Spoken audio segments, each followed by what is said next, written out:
Within the next 72 hours, the global economic engine faces a binary choice: a historic diplomatic rescue or a biological shutdown. While the headlines are hyper-focused on a secret summit in Islamabad between the US and Iran, a meeting that could potentially crash oil prices and reset Western relations, a shadow is moving across the Atlantic.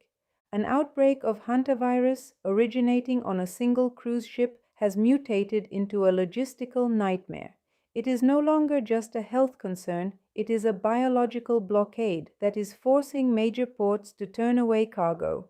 Simultaneously, the fires in Eastern Europe refuse to dim as the US continues a policy that many argue is designed to prevent a Russia-Ukraine peace rather than facilitate it.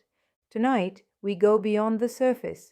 We analyze why Iran is in no rush to sign anything, why the US is keeping the Ukraine conflict on life support, and I will offer a radical suggestion for peace, one that the establishment will ignore, but the markets desperately need. This is the macro shift. The confirmation of high-level US and Iranian officials meeting in Pakistan next week is a massive pivot. For the first time in years, the freeze for freeze framework is actually on the table. In simple terms, Iran stops its regional escalation and the US provides a sanctions holiday. This is a survival move for the US administration. With energy prices threatening to spike before a critical election cycle, Washington needs Iranian oil back in the global pool. For the markets, the Islamabad Accord is a giant emergency brake. If signed, we could see an immediate $15 to $20 drop in Brent crude. But don't be fooled, this is a short-term treaty. It is a tactical pause, not a strategic peace. But even if the ink dries on that treaty, the oil might have nowhere to go. A silent killer is currently patrolling the shipping lanes. Let's look at the biological black swan. It started generically enough, a hantavirus cluster on a cruise vessel off West Africa. Normally, this wouldn't move the needle for a macro analyst, but this specific situation has triggered a fear contagion. Because the origin is a transit-heavy vessel, port authorities in Singapore, Rotterdam, and Dubai are panicking. They are implementing vessel quarantine protocols. This means that even if the US and Iran reach a peace agreement, the tankers carrying that oil and the cargo ships carrying your electronics are being forced to sit at sea for 14 days before docking. The impact on global markets is a phantom blockade. We are seeing maritime insurance premiums jump by 30% in a week. This effectively cancels out the benefits of any peace treaty. If the goods can't move, the prices stay high. For Iran and the US, this health scare complicates their negotiations. How do you trade oil when the world is afraid to let your ships into their harbors? While the Middle East flirts with a pause, Eastern Europe remains locked in a meat grinder. The question everyone asks is, why hasn't a peace negotiation happened? The uncomfortable truth is that the current US policy appears to be one of strategic exhaustion rather than conflict resolution. By providing just enough military aid to prevent a Ukrainian collapse, but not enough to ensure a decisive victory, the US ensures that Russia remains bogged down in a multi-year drain. From a cold macro perspective, a peace treaty in Ukraine would lower the value of the US dollar and reduce the influence of the American military-industrial complex.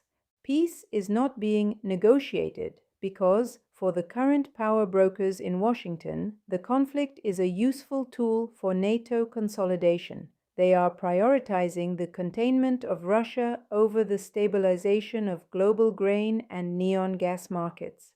This is why we see every peace initiative from neutral parties like Brazil or India being quietly dismissed by the West. This brings us back to Iran. People ask, why isn't Iran rushing to sign the Islamabad Accord? The answer is simple. Tehran knows they have time. They are watching the US political calendar.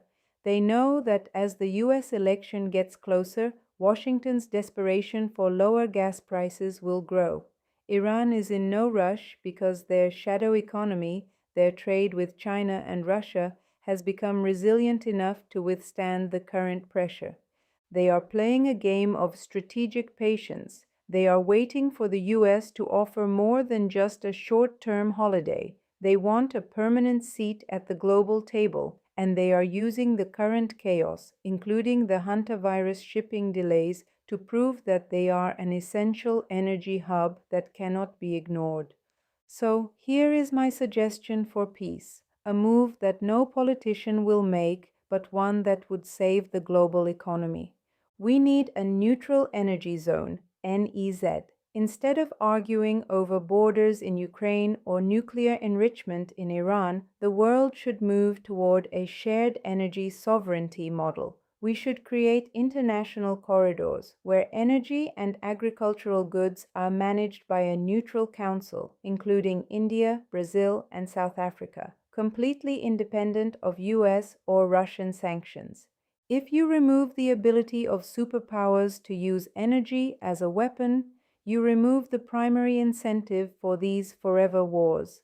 It sounds impossible because it strips power away from the elite and gives it back to the global market. The Islamabad summit might give us a week of calm. The hantavirus might fade by next month. But until we change the fundamental way we trade resources, the macro shift will always be toward conflict. I am Suri. Watch the ports, follow the money, and I will see you on the next shift.